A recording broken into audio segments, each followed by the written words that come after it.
بسم اللہ الرحمن الرحیم۔ گرو بگ یوٹیوب اسلامک چینل کی جانب سے اپنے ناظرین کو السلام علیکم ورحمۃ اللہ وبرکاتہ۔ آج ہم اپنے ناظرین کو بیت اللہ شریف کے بارے میں معلومات فراہم کریں گے کہ خانہ کعبہ کا نقشہ حضرت جبرائیل علیہ السلام نے تیار کیا۔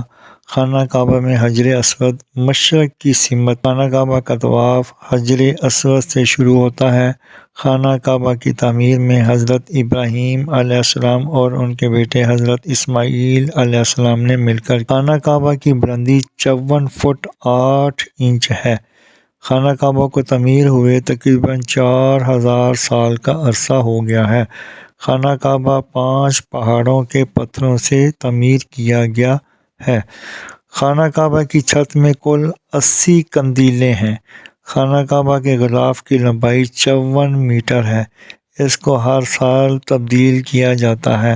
خانہ کعبہ کے غلاف میں 1 من 40 کلوگرام سے زیادہ سونے کی تاروں کا استعمال کیا گیا ہے۔ خانہ کعبہ کا غلاف پورے 1 سال میں تیار کیا جاتا ہے۔ خانہ کعبہ کی چھت کو کھولا نہیں جاتا۔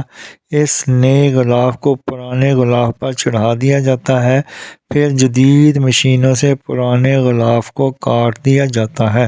خانہ کعبہ کی چھت کے اوپر سیدھا اللہ کا عرش ہے۔ جزاکم اللہ احسن الجزا۔ اللہ تعالیٰ سمجھنے اور عمل کرنے کی توفیق عطا فرمائے، آمین یا رب العالمین۔ مزید جاننے کے لیے چینل کو سبسکرائب اور لائک کریں۔